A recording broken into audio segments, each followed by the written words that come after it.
Bem, nessa aula de hoje, nós vamos trabalhar outro tipo de morte celular, denominada autofagia, certo? Esse é um processo também bem específico a nível de célula, né?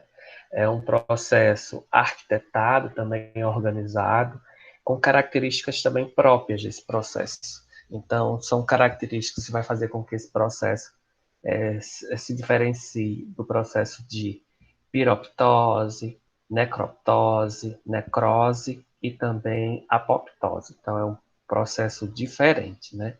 E aí a gente tem como definição que é um processo em que a célula vai se autodestruir, tá?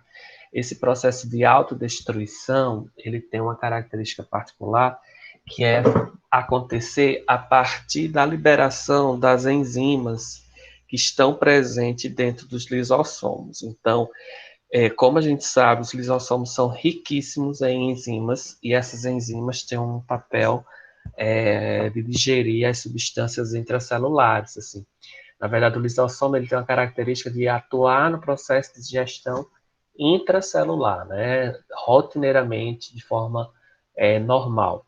Quando é desencadeado a autofagia, o conteúdo desses lisossomos eles vão corroer, destruir o material intracelular, tá?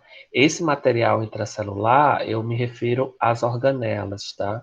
O conteúdo das organelas. Então, vai ser um processo em que a própria célula vai direcionar a liberação dessas enzimas para destruir determinado conteúdo intracelular. Esse conteúdo intracelular ele pode ser conteúdo que esteja em senescência, ou seja, é um conteúdo que já está velho, precisa ser eliminado. E o que acontece? Na grande maioria das vezes, esse processo não é controlado apenas para destruir aquelas organelas senescentes, mas acaba destruindo toda a célula.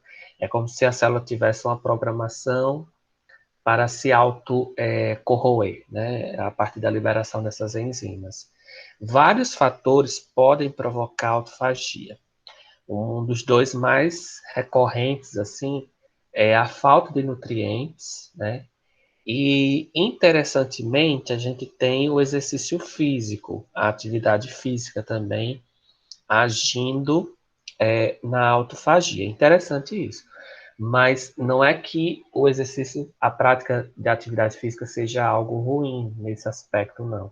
É porque vai induzir, quando a gente faz atividade física, a gente libera muitos radicais livres e acaba interferindo na atividade celular.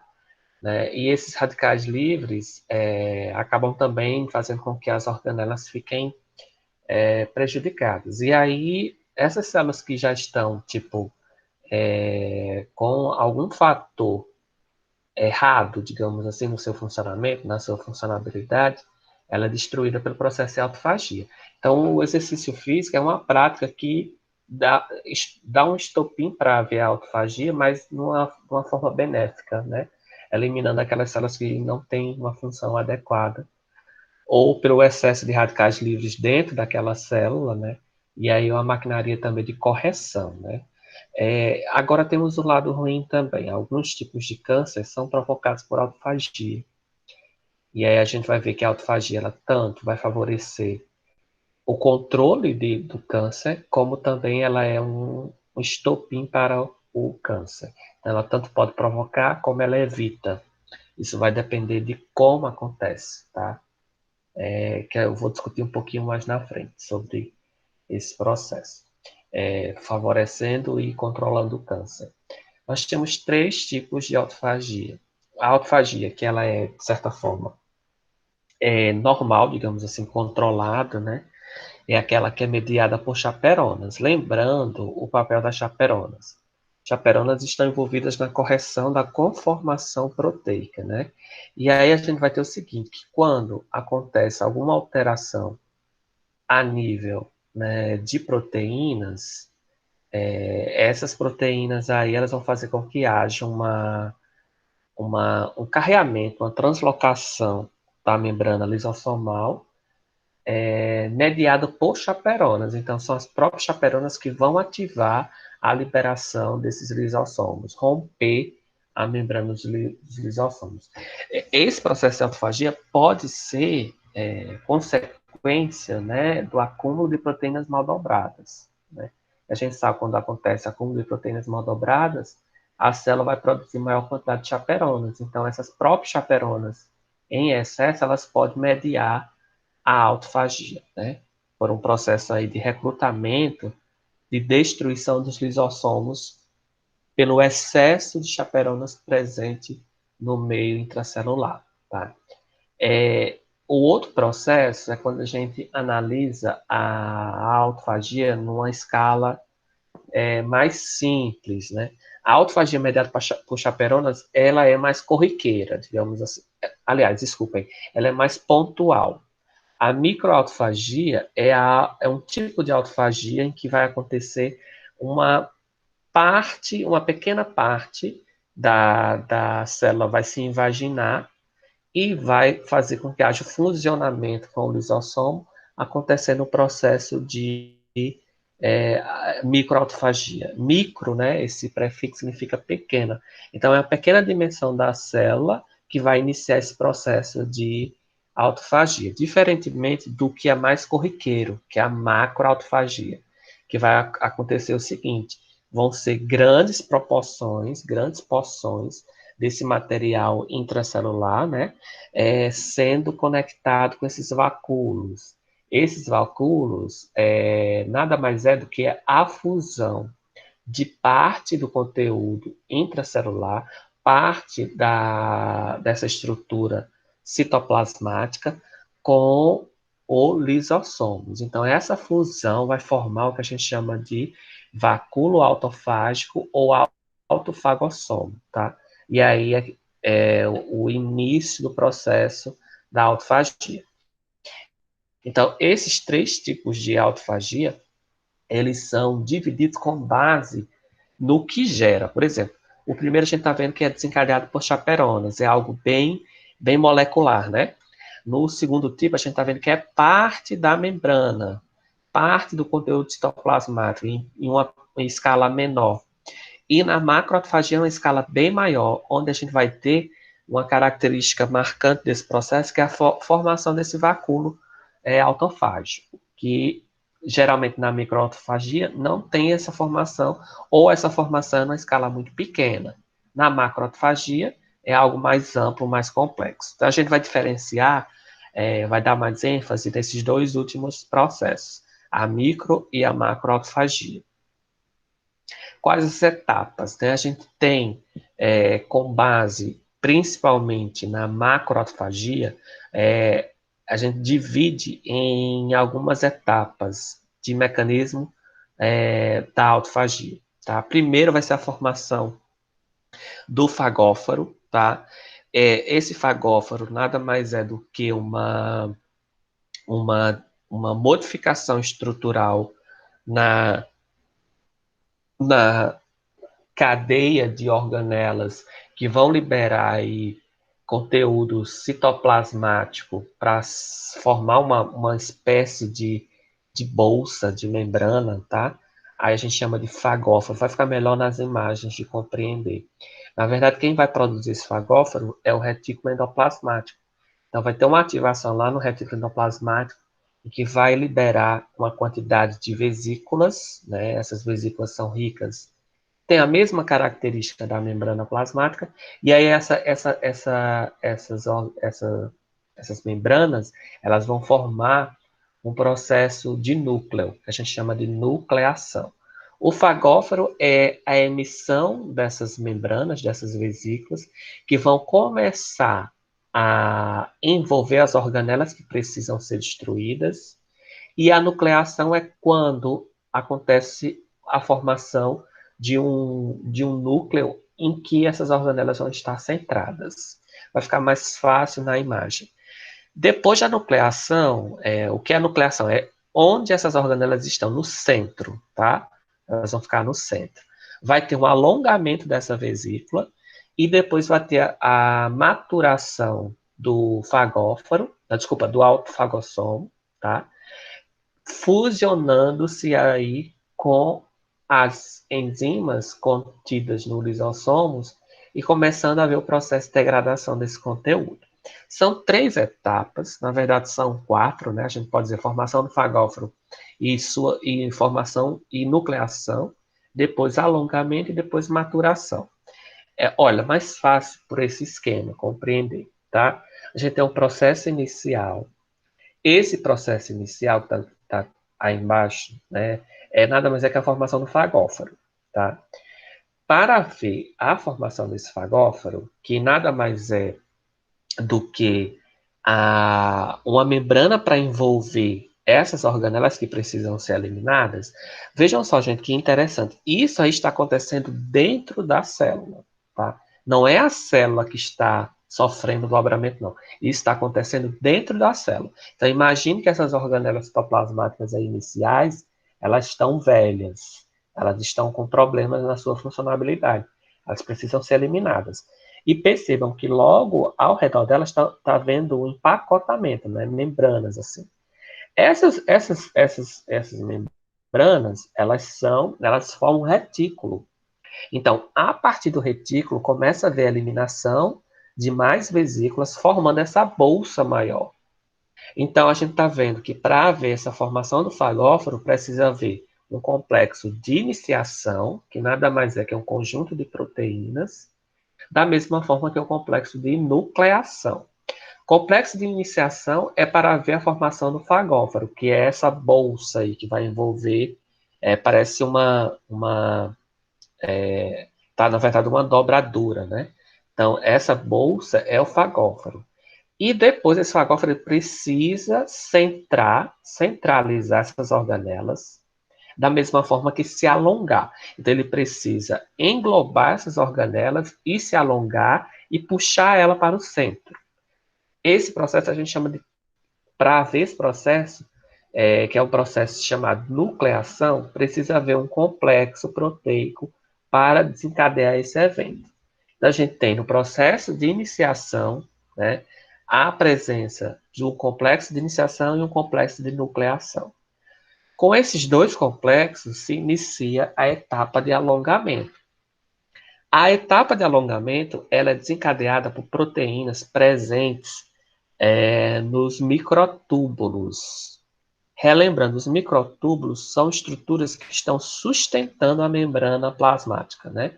Então, essas proteínas, um tipo que já está conhecido ativando esse processo é o complexo LC3, certo? Esse complexo proteico, ele está presente nos microtúbulos, e aí quando a gente tem processo de autofagia, no caso da macroautofagia, né, esse conteúdo é liberado, produzido numa escala maior, e a LC3, ela vai fazer com que essa estrutura do fagóforo, ela se alongue, tá, para formar e induzir o processo de maturação do autofagossom. Então, com o alongamento, começa a haver a formação do autofagossom. A partir de quê? De LC3. A LC3 é também alvo, né, de detecção. Por exemplo, se quer saber se o tecido está sofrendo, as células daquele tecido estão sofrendo autofagia. Então, a produção extracelular, né, de LC3, ela também indica que esse processo está acontecendo. Então, é um biomarcador, tá? Um biomarcador para ver a identificação desse processo. Depois de alongamento, a gente já tem a maturação, ou seja, já pode haver a fusão com o lisossomo, né, que é a próxima etapa, e aí os lisossomos vão liberar todas as enzimas que estão presentes.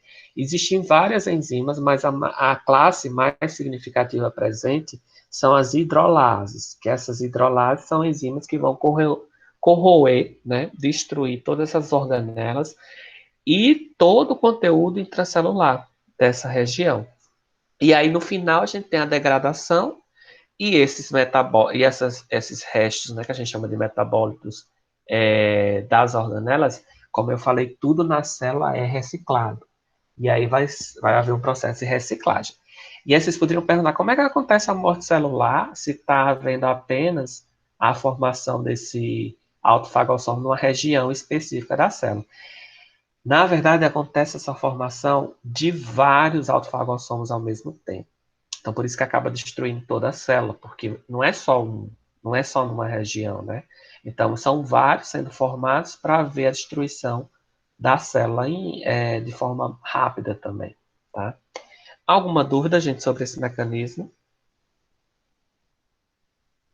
Aqui tem outro, só mostrando a diferença entre a macro e a microautofagia. A macroautofagia, a gente tem como dado básico isso aqui, essas etapas, tá?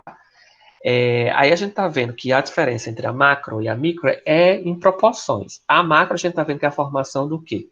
Do autofagossom, né? Essa vesícula maior. E no micro, a gente está vendo que são projeções, pequenas partes desse conteúdo citoplasmático que vão fazer com que haja o fusionamento com o lisossomo. Vejam que essa bolha maior nada mais é do que lá dentro a gente está vendo o quê? Lisossomos, tá? Essa outra bolinha, a gente está vendo da macro e da micro. A gente tem umas bolinhas em azul e lá dentro a gente está vendo que essas bolinhas azuis elas vão começar o quê? A se fragmentar. Nada mais é que a fusão com o lisossomo. Essa bolha maior seria um lisossomo. É porque essa imagem está bem didática, é só mesmo para diferenciar esses dois tipos, tá? De macro e microautofagia. O que é que vai diferenciar? A proporção. Na macro, a gente vai ter a formação do autofagossoma e na micro, a gente não tem essa formação do autofagossoma. Ou é uma formação muito pontual, né? Muito rápida, tá? Essa é a grande diferença entre esses dois processos. Alguma dúvida, gente, sobre os processos?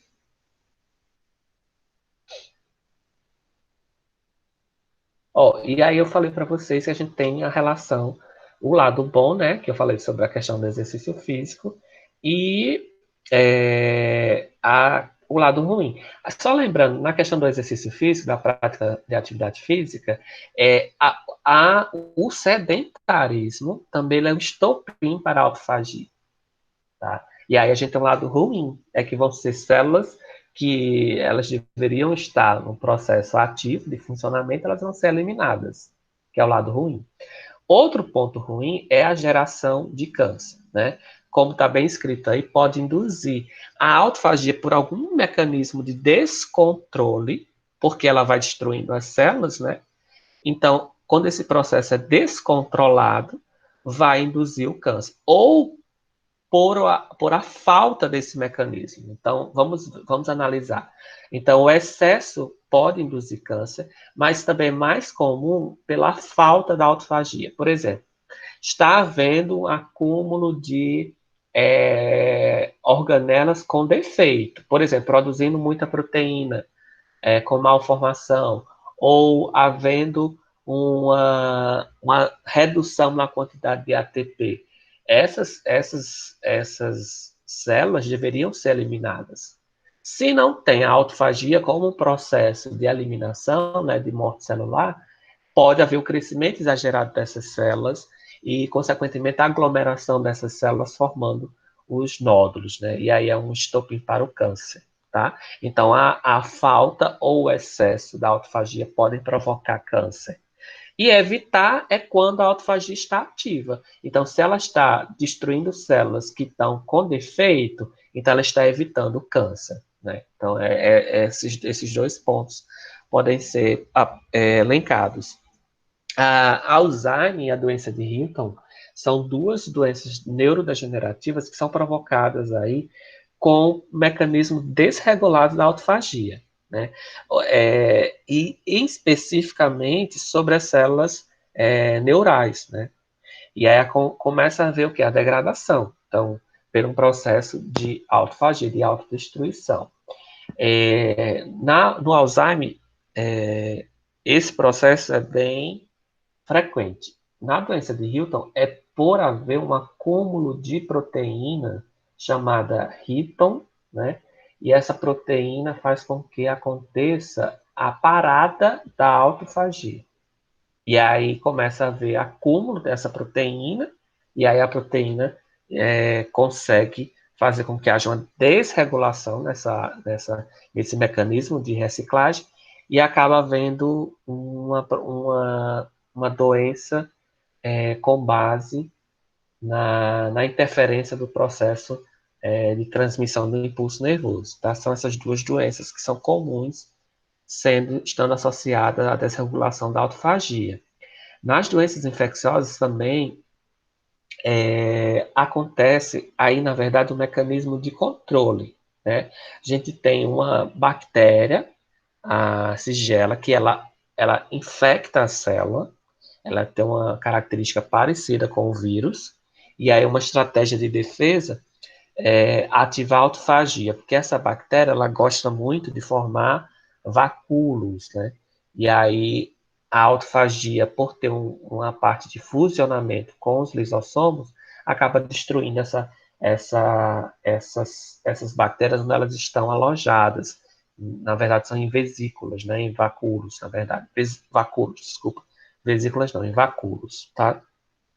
E a gente tem o HSV-1, que também, por ser um vírus, esse mecanismo acaba agindo aí por eliminar esse vírus. Então, vírus, eles têm que, é um parasita intracelular obrigatório. E o mecanismo de autofagia, como é com base na destruição da célula, serve como um mecanismo de correção. E a doença de Crohn, né, que é uma doença associada aí à inflamação da região intestinal. E o que acontece aí? A gente tem a autofagia sendo um mecanismo que faz com que haja uma indução dessa doença. Vejam só, a doença de Crohn é uma inflamação dessas paredes intestinais, né? A gente tem um excesso aí, essa parede ela vai ficar com fissuras e vai ter um aumento na quantidade aí no tamanho da célula, que é um processo de hipertrofia. E aí, a autofagia aí, nesse caso, o que acontece? Como é um mecanismo que faz com que haja processo de autodestruição celular, na doença de Crohn, a gente tem um bloqueio, né? Então, esse bloqueio da autofagia faz com que essas células que estão danificadas não sejam eliminadas. E aí começa a haver um crescimento exagerado dessas células defeituosas e também havendo processo de ruptura, né, das paredes aí do tecido que reveste o intestino, tá? Caracterizando a doença de Crohn, que é muito nessa época contemporânea, é muito comum ter doença de Crohn por causa da alimentação, né? Alimentos muito industrializados, com aditivos, com corantes, provoca a doença de Crohn, tá? E aí a gente está falando da causa, né? Que seria a alimentação, né? A má alimentação. Gente, alguma dúvida sobre autofagia? A gente vai entrar agora nos acúmulos de substâncias intracelular.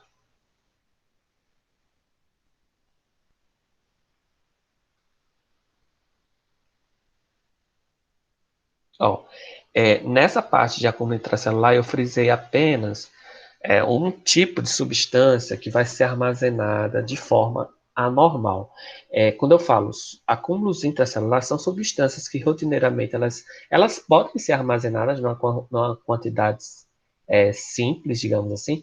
Quando se sobressai essa quantidade, né, aí a gente já vai ter o prejuízo em termos de funcionalidade celular. E aí o que antes poderia ser algo inofensivo acaba prejudicando esse funcionamento da célula quando se tem o excesso dessas substâncias dentro da célula. A gente vai ver que tem algumas, principalmente distúrbios metabólicos, que vão ser fatores em que vão ativar essa via de armazenamento de substâncias dentro da célula de uma forma exagerada, de uma forma acima da sua capacidade.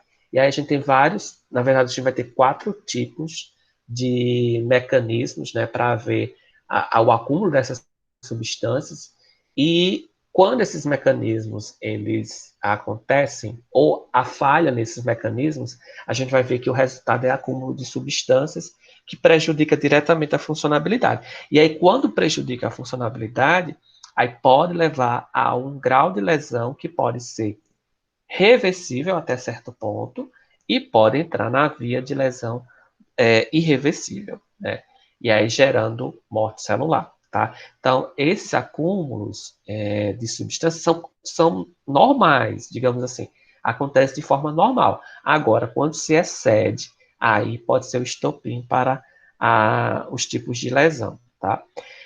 Aí a gente vai ter a localização em que essas substâncias podem estar na célula. Mais comumente, elas podem ficar no citoplasma, né?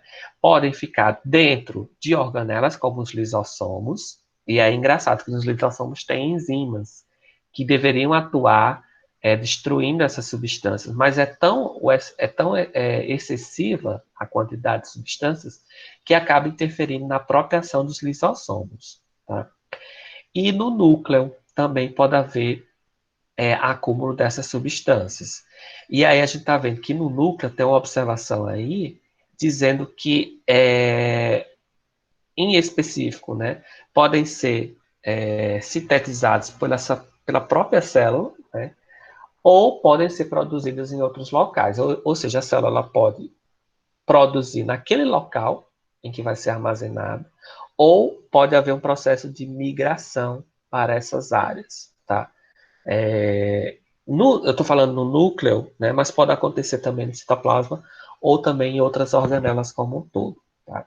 Quais os mecanismos? Né? A gente está vendo aí, são 4. O primeiro é quando acontece um distúrbio metabólico. Por exemplo, diabetes gera distúrbio metabólico. E aí a gente está vendo que nessa situação, a célula pode acumular determinados tipos de substâncias. Na imagem, a gente está vendo que uma célula normal, com base no metabolismo anormal, ela pode armazenar gordura, como é o caso do fígado. E nesse caso, a gente vai ter um quadro de esteatose. A esteatose, ela é o que a gente caracteriza como lesão reversível, né? Mas o seu avanço, ela faz com que haja um quadro de necrose. E necrose é uma lesão irreversível, tá? Então, por exemplo, o indivíduo que tem diabetes, o indivíduo que tem dislipidemia, né, uma interferência direta sobre o metabolismo lipídico, pode favorecer o acúmulo de gordura. Lembrando que esse acúmulo de gordura nem sempre é no fígado. Pode acontecer no músculo também, e também pode acontecer nos vasos. Não é que aconteça o acúmulo. A gente vai ver que os macrófagos eles podem abrigar grande quantidade de células, de substâncias intracelulares. Então, tanto o macrófago como as paredes que revestem os vasos, né, as túnicas, tá? Elas podem também abrigar esse conteúdo gorduroso. E aí gera aquela outra patologia que seria a aterosclerose. Tá? No outro mecanismo é quando a gente tem a interferência. A gente só tá aqui outro aluno que está pedindo para entrar só um minutinho.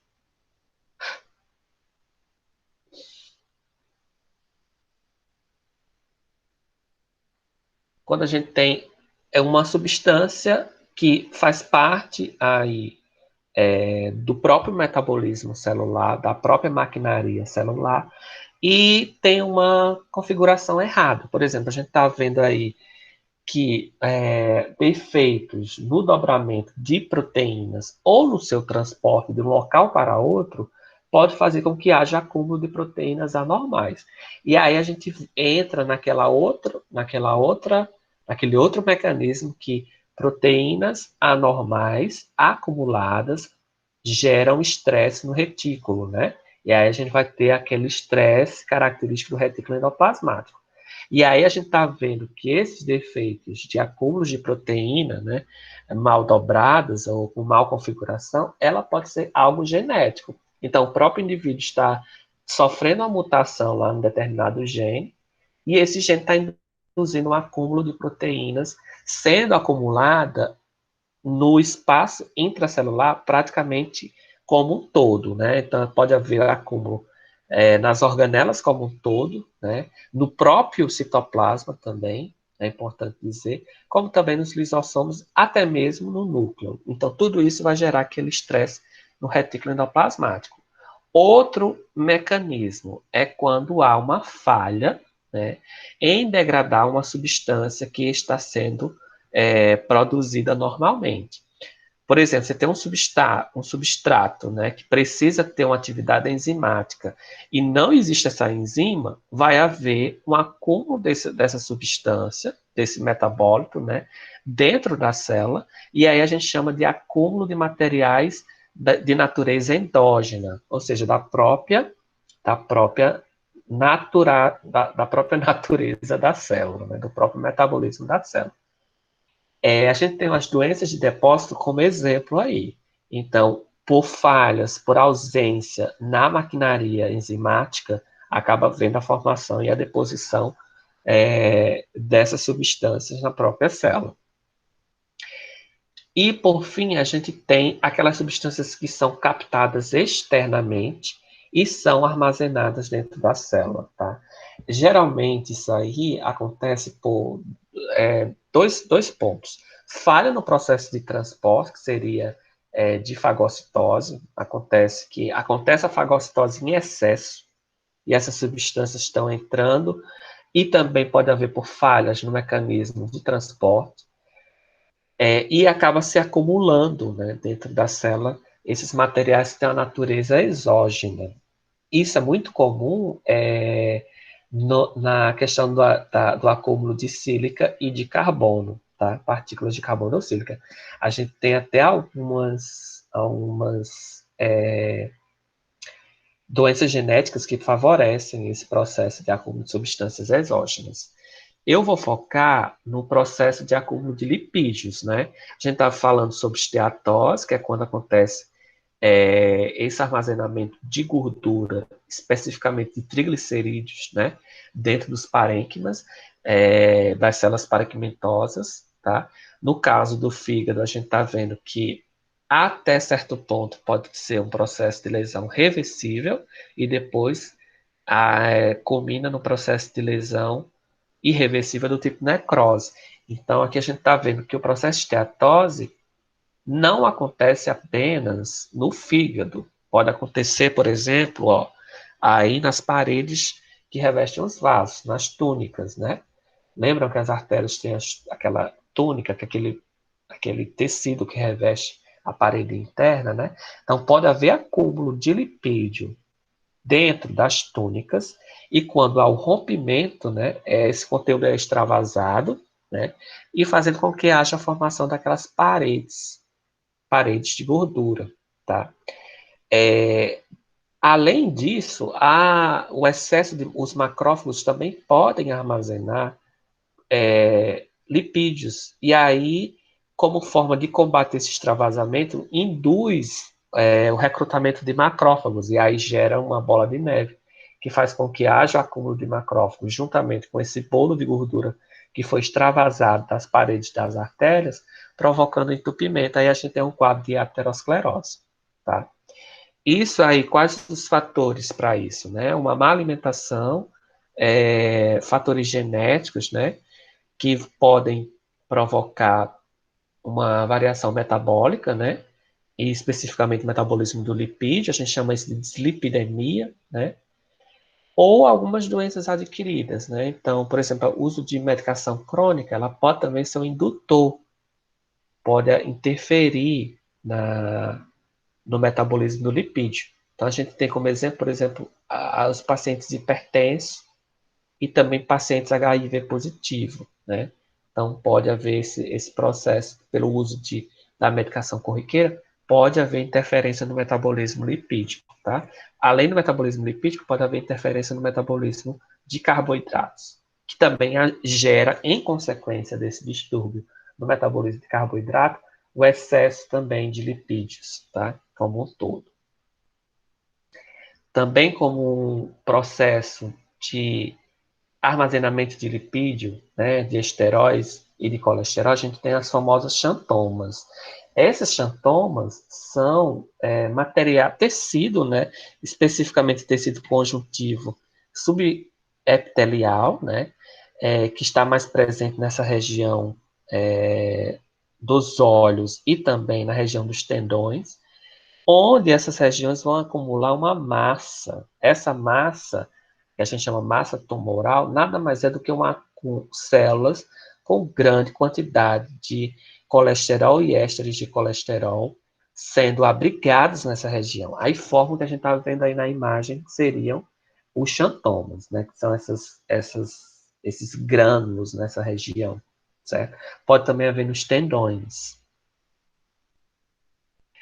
E outra situação, também decorrente do acúmulo de lipídios, é a colesterolose, né?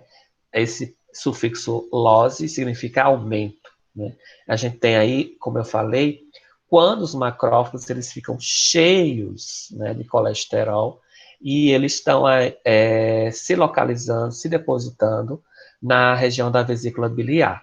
E aí a gente tem um excesso, né, um acúmulo, a formação de massas, que na verdade é o agregado de macrófago nessa lâmina da vesícula biliar. Histologicamente falando, a gente está vendo que o que está em branco, a gente tem uma maior deposição de lipídio, de gordura, tá? Então fica algo degenerativo, né? E aí a gente já entra no quadro de lesão do tipo irreversível, tá? Gente, a aula foi mais curta, né? Porque a gente estava terminando o conteúdo.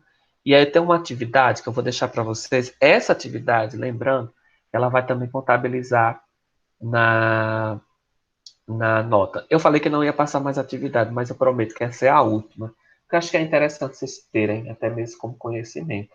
Eu frisei aí acúmulo de substâncias só de lipídios, né?